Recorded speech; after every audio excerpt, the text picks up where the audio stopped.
Olá, quinto ano! Hoje nós vamos começar o capítulo 2, tá? Peguem a apostila de vocês na página 150, no capítulo 2, as alterações humanas na natureza. Então, a semana passada a gente trabalhou sobre as alterações humanas na cidade. Hoje nós vamos falar sobre as alterações humanas na natureza. Então, para começar nosso assunto hoje, nós vamos observar essa imagem que está colocada aqui no início do capítulo. Para nós entendermos mais um pouquinho sobre os conceitos iniciais que vamos trabalhar hoje, vamos refletir um pouco usando essas questões que temos aqui no início do capítulo. Então, a primeira ele pergunta... quais elementos que vocês identificaram nesta paisagem? Quais são os elementos que vocês estão conseguindo ver nessa paisagem? São elementos naturais, elementos artificiais, elementos que o homem construiu? O que são? 2. O que mais chama a sua atenção na imagem? O que chama mais a atenção de vocês na imagem? A resposta é particular de cada um, tá? Para alguns, o que vão chamar mais atenção é o mar, para outros vai ser as construções e assim por diante. Então, o que chama mais atenção, a sua atenção nesta imagem? Na 3. Quais são os adjetivos que você usaria para falar sobre essa paisagem? Os adjetivos seriam que ela é bonita, é feia, pode ser calor lá ou frio, não sei. Usem desses tipos de características para falar sobre a paisagem.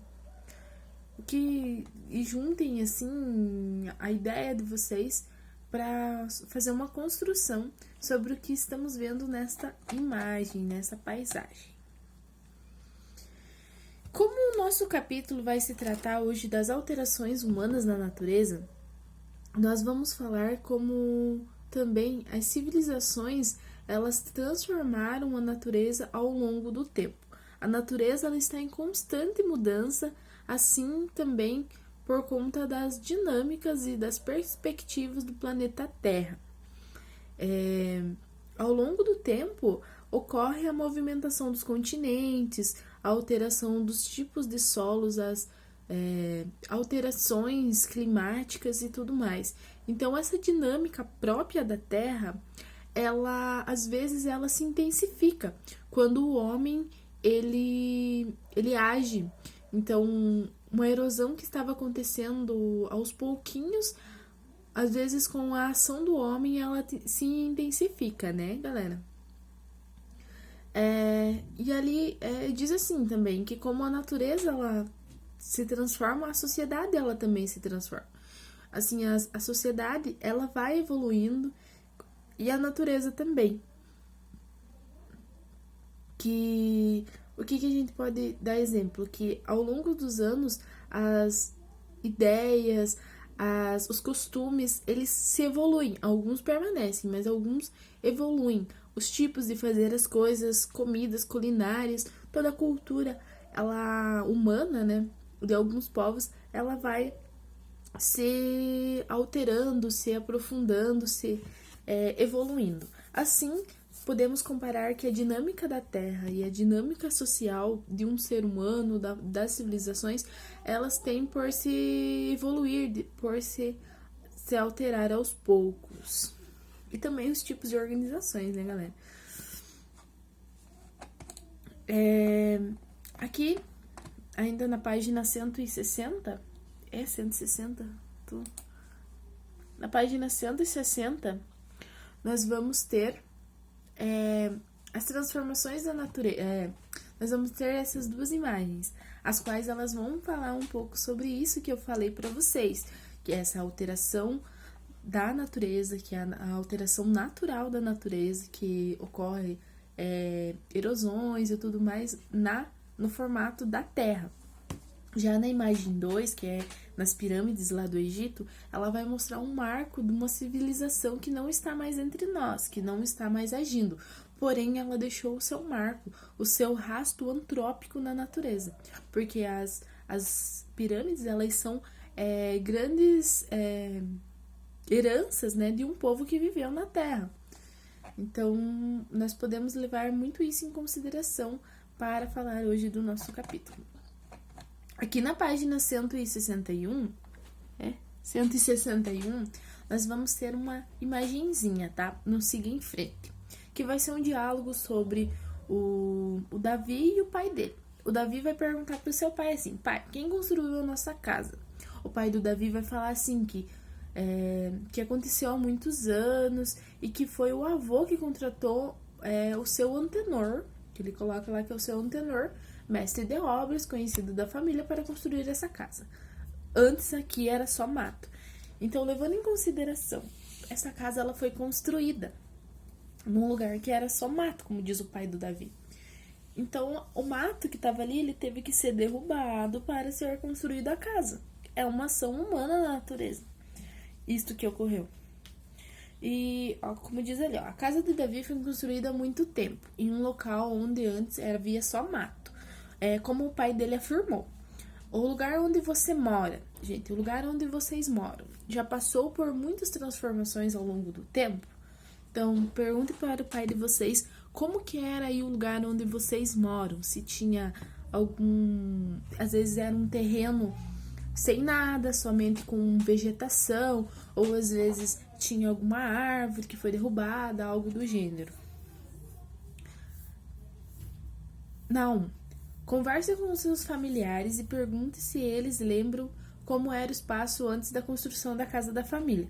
Registre as informações levantadas. Então, pergunte para o pai de vocês como que era aí antes, o lugar onde vocês moram, antes de ser construída a casa de vocês, tá? E na 2, compare a sua resposta com as dos colegas. Elas são semelhantes? Aqui nessa parte, gente, dá pra vocês perguntarem assim, perguntar pra outra pessoa da família, tipo, tios, o lugar da casa deles, como que era antes. Eles vão contar pra vocês, e vocês falam assim: meu tio falou que onde ele mora, antes deles fazerem a casa, era um terreno baldio, que tinha vegetação, que tinha árvores, esse tipo de coisa, tá? E vocês comparam a resposta de vocês e a resposta, a outra resposta que vocês obtiveram. Pode ser de amigos também, caso vocês conversem com amigos, para ter essa comparação. Vamos falar agora sobre os diferentes tipos de paisagem no espaço geográfico, gente. Então, como vocês sabem, o território brasileiro, por si, ele tem uma extensão muito grande.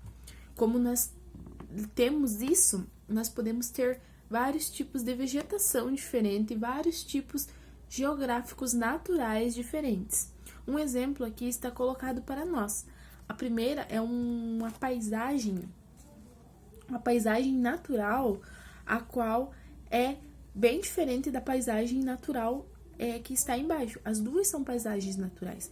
A primeira está no litoral e a segunda está na Chapada Diamantina, que é um lugar com relevo mais alto.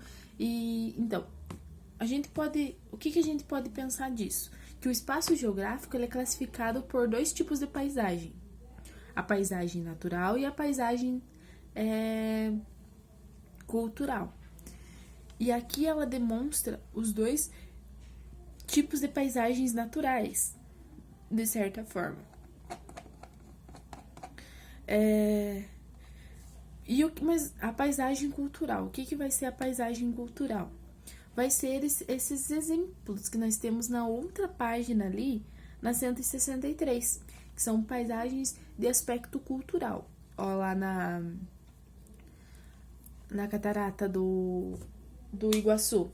Lá é uma paisagem natural que é usada para um contexto cultural. E ali embaixo é a transformação de paisagem já nas cidades, que é uma paisagem, querendo ou não, uma paisagem cultural, porque conta uma história, tem todo um quesito, né? Na página 164, vamos falar sobre os impactos positivos e negativos das ações humanas. como vocês podem imaginar, tudo tem um lado bom, tudo tem um lado ruim. Mas qual é o lado ruim, qual é o lado bom das ações humanas? Então, as ações humanas, elas podem influenciar nessa evolução, na evolução da tecnologia, no aperfeiçoamento, uma melhor condição de vida para algumas pessoas. Mas nesse quesito, nós temos também que vai gerar muita desigualdade. Nós também temos que eles vão agir na natureza e vão causar uma agressão a ela, vão desmatar, vão tirar ela dali e vão interferir naquele meio. Vai ocorrer poluição, vai ocorrer desmatamento, queimadas, assim, uma coisa que uma cidade ela pode interferir no meio humano, no meio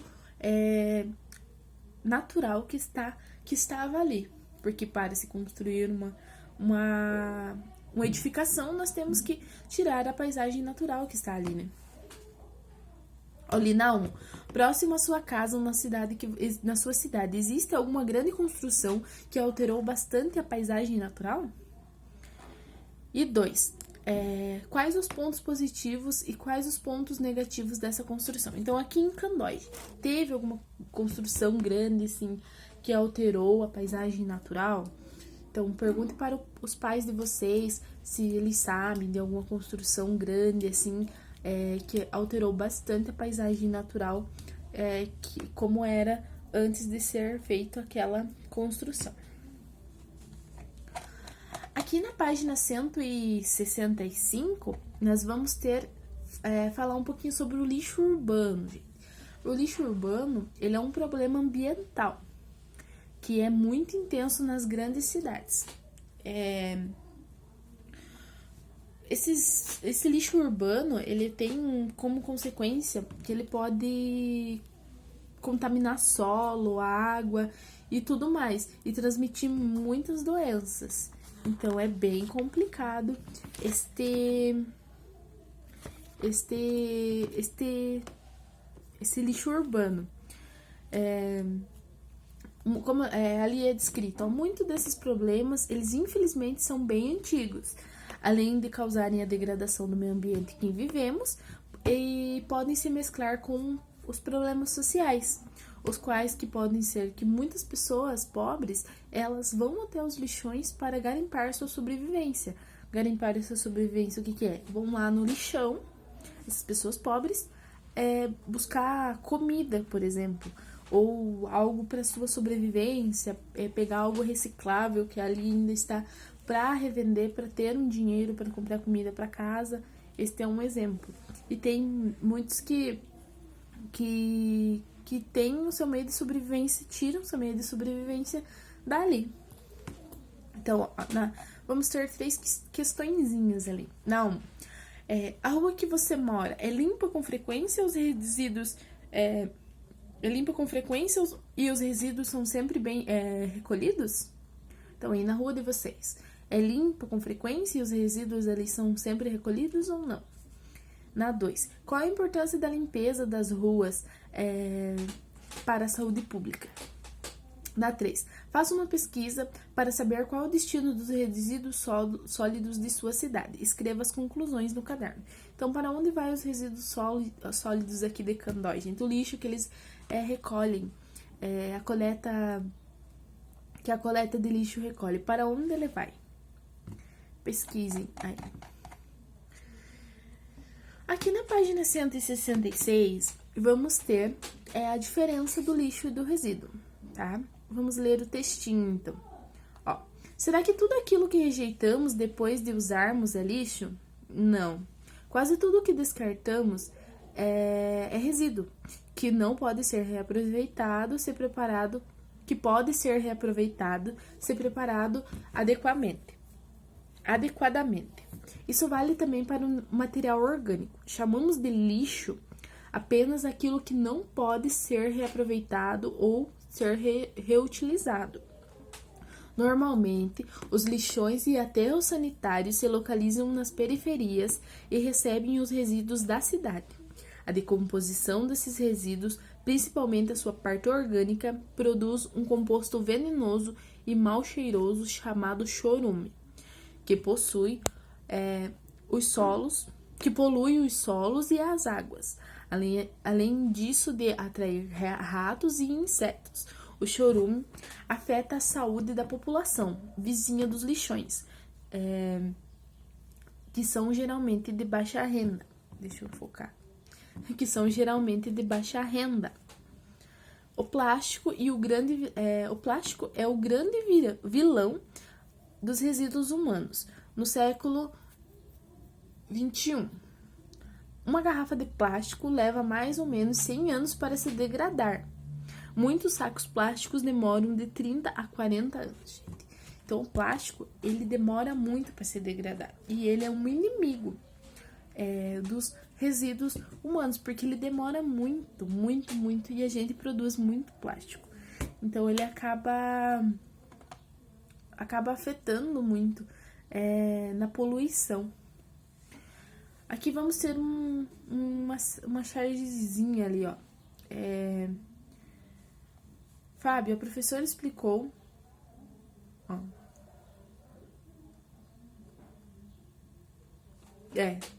Aqui ele vai falar assim, ó. Fábio, a professora explicou que o lixo comum e os entulhos devem ir para os aterros sanitários, quando não há possibilidade de reciclagem. Daí, o Fábio diz, mas o que são aterros sanitários? Daí a professora fala, são os locais onde os resíduos ficam confinados no solo, livres do contato com o ar e cobertos com uma camada de terra.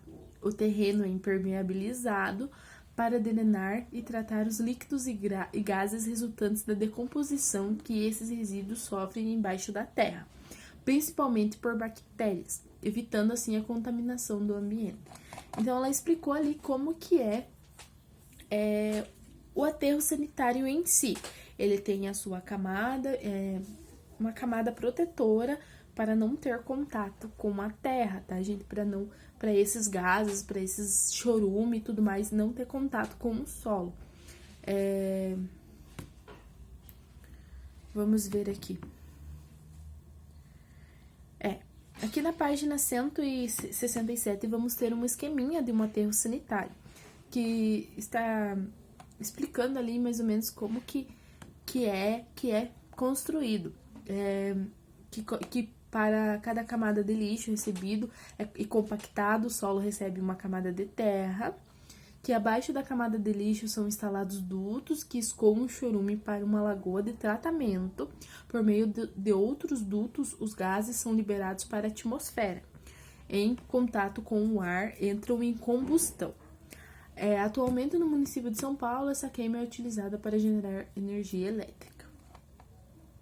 Então, aqui tem um esqueminha do funcionamento de um aterro sanitário. Ó, temos ali em cima as tubulações, que são aqueles que estão em cima da grama ali, sabe? Aqueles compridinhos assim para cima, são tubulações por onde são liberados e captados o liberado ou captado gás metano. O verdinho, que é o lugar mais grande verde, é uma grama, que é uma cobertura vegetal fina. E a piscina, onde é feito o tratamento do chorume. E temos esse pretinho, assim, que olha em volta que tá mostrando, é uma manta plástica, que é feita de polietileno de alta densidade, que impermeabiliza o solo, que protege o lençol freático. Então, o que é? Essa manta, ela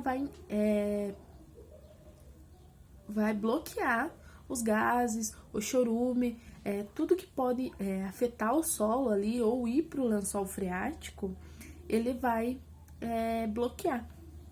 E temos ali onde que tá as tubulações para tirar o chorume ali e tal, para tratamento ali embaixo na tubulação 2, e o lixo onde ele fica armazenado. Então dá para ver que tem as camadinhas de terra ali que intercalam, né? Poluição das águas. Então, querendo ou não, a água ela é um elemento essencial para a vida humana e para a vida de qualquer ser vivo. Ela está disponível na natureza e é amplamente utilizada pelos seres humanos para fazer a higiene, beber e preparar os alimentos, entre outras funções. Muitas vezes, porém, vemos rios, por exemplo, transformados num verdadeiro depósito de resíduos das populações que habitam nas suas margens.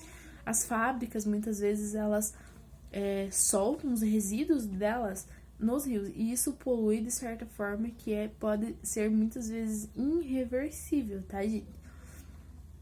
Também temos as grandes quantidades de esgotos não tratados, os quais são diretamente lançados nas águas e nos mares pelo mundo inteiro. Aqui nessa imagenzinha é o rio Tietê, que é um rio, gente, que ele é muito poluído, muito. Ele é tão poluído e tão sujo que quando você passa em volta dele, você sente o cheiro forte de poluição dele, tipo um cheiro de lixo, um cheiro muito ruim. Ele é muito poluído mesmo, por conta que é soltado esgoto, é soltado inúmeras coisas nele, né? Por isso do rio ter essa poluição. Também vamos ter a poluição do ar.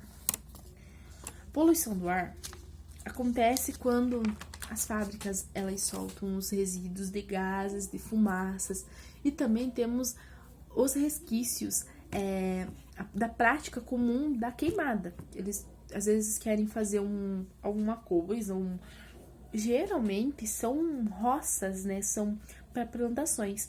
Eles fazem as queimadas e esta fumaça, querendo ou não, vai para o ar, e isso polui o ar e faz muito mal para a saúde humana, para a saúde também dos animais, tirando que se eles fazem as queimadas, ali moravam os animais, e isso vai matar muitos animais e vai destruir com a casa deles.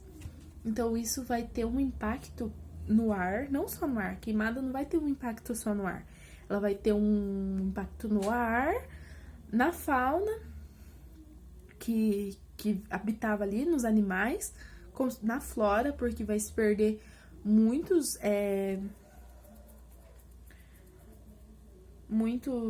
plantas, muitas vezes assim raras e tudo mais, e na água, porque querendo ou não vai poluir a água, porque ali vai queimar, vai ficar aquela matéria orgânica queimada, dá uma chuva, leva pro rio, ou a fumaça mesmo, ela vai a queimada ela vai jogar resíduos nos corpos de água, nos lençóis freáticos, e isso vai ocasionar uma poluição em massa, não apenas do ar, mas em todo o contexto que está ali agrupado. Já nas cidades, a poluição do ar